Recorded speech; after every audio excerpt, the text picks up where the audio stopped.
bienvenue sur ma chaîne pour une nouvelle vidéo.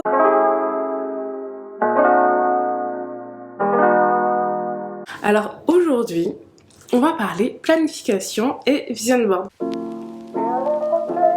Alors je trouve que 2023, personnellement, ça a été une année assez rapide sur certains moments. Et c'était un peu la première année où vraiment j'essayais le vision board. Je me suis dit bah pourquoi pas, au pire si ça marche pas ça fera un joli fond d'écran, c'est pas grave. Mais je me suis dit bah tiens si on essayait cette pratique à nouveau. Pour l'avoir testé en 2023, c'est vrai que ça m'a permis de vraiment fixer mes objectifs. Et le fait en fait de le voir chaque jour en fond d'écran de mon téléphone, de l'ordi, tout ça, et bien ça m'a vraiment aidé à le mettre en place et ne pas oublier où je voulais aller. Donc voilà, ça a été quelque chose de positif pour moi et c'est pour ça que j'ai envie de vous partager mes astuces pour organiser votre année et surtout bien fixer vos objectifs. 2023, vraiment, ça m'a permis aussi de découvrir beaucoup de choses, de belles choses. Ça a été des nouvelles expériences, des choses très positives, même s'il y a eu aussi du négatif. J'ai fait des erreurs, j'ai appris, j'ai encore beaucoup de choses à apprendre. Et vraiment 2024, je veux que ce soit pareil. Alors, pour faire un vision board, mais bien comme il faut, il y a plusieurs étapes. La première étape, c'est de tout d'abord en fait écrire son récapitulatif de l'année passée. Toutes ces choses en fait qui nous ont rendus heureux, les choses qui nous ont blessés, je sais pas quoi, les choses que vous avez aimé faire, les choses que vous avez détestées, enfin toutes les leçons vraiment que vous avez pu tirer de 2023. Mais tout ce qui est positif comme négatif. Voilà, faut vraiment pas se brider, faut bien... vous prenez une petite feuille ou dans votre carnet si vous aimez beaucoup faire du journaling et vous écrivez, 2023, il s'est passé telle chose, ça je l'ai bien géré, ça j'aurais peut-être dû le gérer différemment. Voilà, vous écrivez bien comme il faut sur toute cette feuille pour en fait dire, voilà, je fais mon petit récap de l'année et qu'est-ce que j'attends en fait de 2024.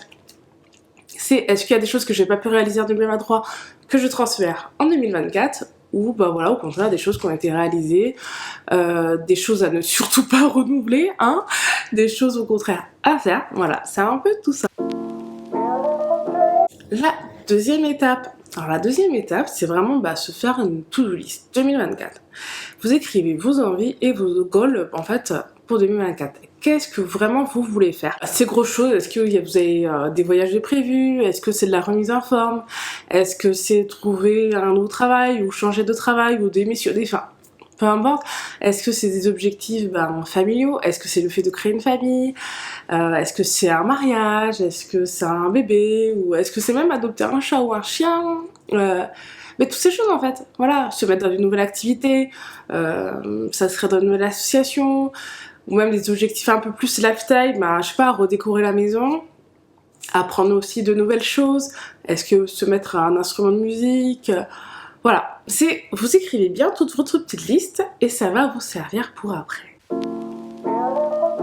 La troisième étape, et là on vient à la partie un peu plus fun je dirais, c'est la partie un peu plus créative où vraiment on va vraiment s'amuser, c'est la création de son vision board. Alors moi personnellement j'utilise 2 outils pour ça, voire 3. Déjà je vais utiliser Canva, et c'est vrai que dessus c'est pas mal parce que ça permet en fait de mettre en place un peu le fond d'écran comme on veut. Alors c'est vrai que j'en fais un qui soit adapté à l'ordinateur et un au téléphone, parce que c'est pas les mêmes religions. C'est vrai que sur l'ordinateur, même sur la tablette, c'est quelque chose d'assez comme ça là, horizontal. J'arrivais plus à trouver le mot. Alors que sur le téléphone, on va vraiment être sur quelque chose de très vertical.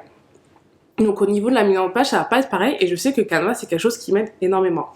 Et pour trouver les images, on va dire, il n'y a pas 3000 solutions, Enfin, il y a Pinterest, pour moi c'est vraiment un peu la grosse solution où on trouve des images très esthétiques, très jolies, ça donne envie. Mais des fois en fait ça peut juste être aussi ses propres photos, voilà, des choses qu'on aurait photographiées, on s'est dit tiens il faudrait que je fasse ça, il faudrait que j'aille là. Et il y a aussi une plage, c'est vrai que ça j'y ai pas pensé là, mais c'est pas mal, c'est des images libres de droit et c'est vrai que personnellement des fois je les prends dessus, enfin faut vraiment pas hésiter, faut trouver tout ce qui pourrait me faire plaisir. Et en fait ce que je vais faire c'est que je vais prendre les images par rapport à mes goals, par exemple un truc très très simple, mais un de mes goals c'est de continuer d'aller à la salle de sport. Et mais je prends une image qui représente voilà, le fait d'aller en salle de sport et pour la mettre sur mon vision board. Pareil, il y a le fait de commencer un peu tout le matin en buvant du matcha, c'est quelque chose que j'aimais beaucoup faire. Enfin, c'est un truc que je faisais très beaucoup l'été et que je fais un peu moins. Enfin, c'est vrai qu'en fin d'année, j'ai moins fait.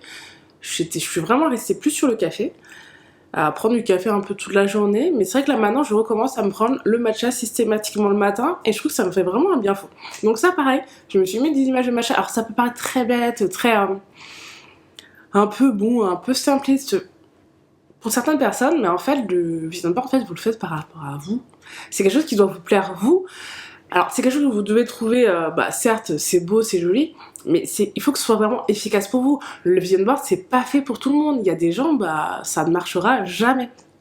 Voilà, vous prenez vos petites images sur Pinterest, tous ces petits sites-là, et vous les agencez sur Canva. Vraiment, il y a tellement de modèles où il y a juste qu'à cliquer la photo et puis vous arrangez en fonction. Pareil, j'aime bien mettre des petites phrases assez impactantes.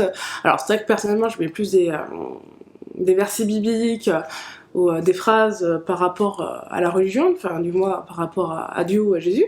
Et c'est des choses, en fait, qui vont un peu se répéter un peu sans cesse dans ma tête et ça me fait du bien, c'est pas mal. Ensuite, la quatrième étape.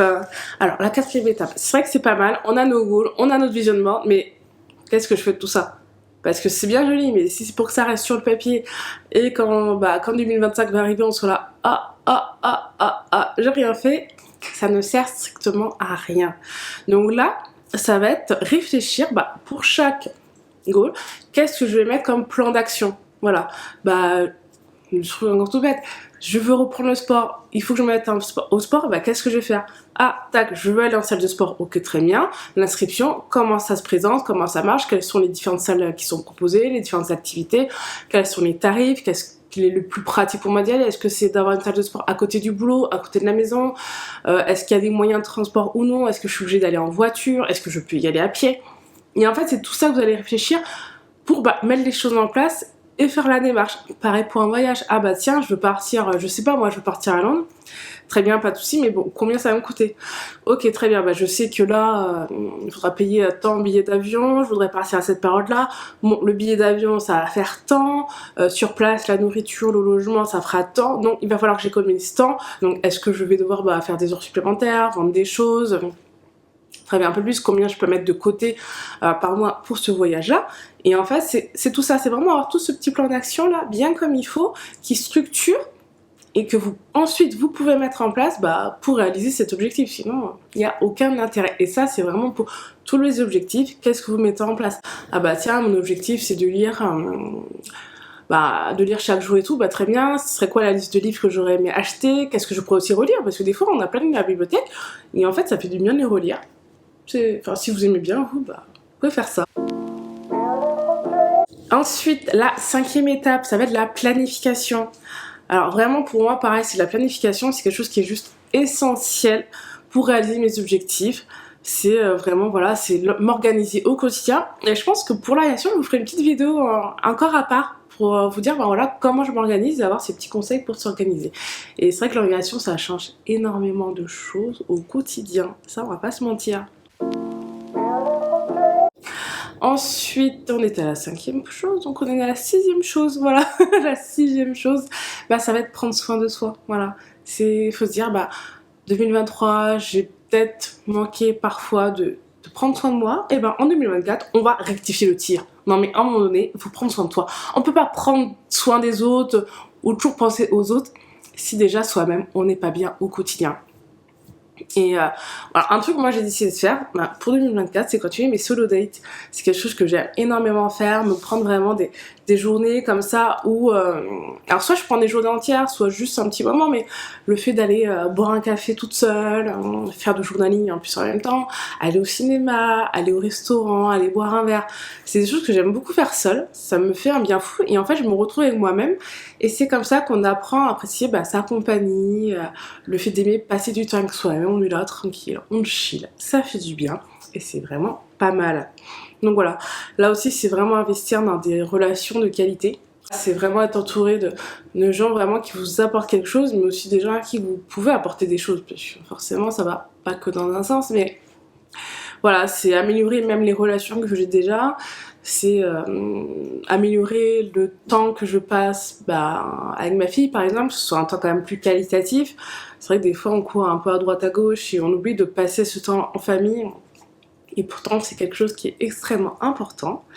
Moi, voilà, après, moi, ça avoir une alimentation plus saine pour ma santé. C'est vraiment faire un peu plus attention tout en me faisant plaisir. Hein. Je suis pas en train de faire un régime. Mais c'est voilà, une petite réorganisation alimentaire. Tout ça, quoi. C'est transmettre de belles valeurs à ma fille aussi. Ça va être un peu tout ça, je pense, 2024. Et ce sera très bien. Et le dernier point, et pas des moindres, et pareil là c'est encore un point très perso, mais je pense que plusieurs personnes vont s'y retrouver, du moins si vous êtes chrétien ou du moins croyant. Voilà, moi ça va être Jésus dans ma vie. Alors c'est vrai que j'ai toujours été chrétienne, depuis toute petite tête, mais on va dire qu'il y a des choses qui font dans la vie, c'est un peu les aléas du quotidien, un peu la routine, des fois on s'installe et on oublie en fait de passer du temps de façon qualitative avec Dieu. Et quand j'entends par temps qualitatif, c'est pas je me lève le matin, je prie et je me fais ma petite journée, voilà, comme si de rien n'était. Non, c'est vraiment au quotidien, au lever, voilà, je me lève, je prie, je lis ma Bible, je pose un peu les choses avant de me lever. Et le soir, pareil, je refais un peu cette routine. Et en plus, je prends du temps à lire ma Bible, à l'étudier, à passer un moment de réflexion, à prier, mais vraiment, je suis pas là pour répéter des phrases un peu sans cesse qui n'en est qu'une étape, mais c'est prendre un temps de qualité avec Dieu, savoir qu'est-ce qu'il attend de moi, comment je peux apprendre à mieux le connaître aussi. Et c'est quand même très très important.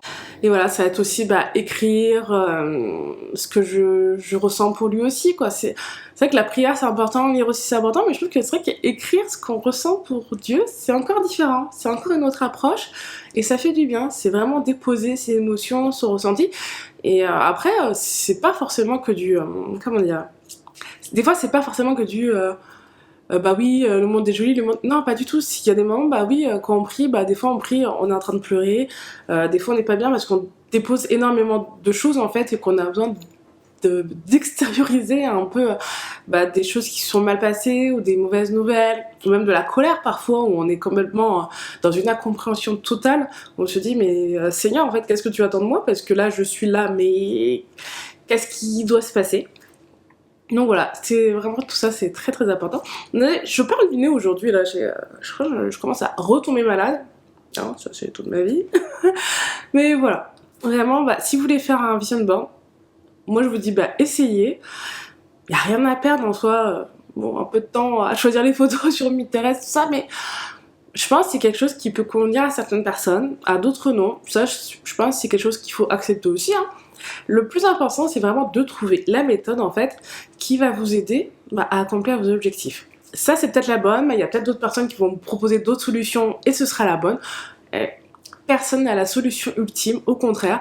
Et puis vous pouvez aussi vous inspirer des solutions, des idées, des tips de chaque personne. Vous faites votre propre mixture et peut-être que ça marchera pour vous. Et voilà. Mais en tout cas, je suis très contente d'avoir tourné cette vidéo. C'est vrai que ça fait un petit moment que je n'avais pas tourné de vidéo. En tout cas, j'espère vous retrouver au plus vite.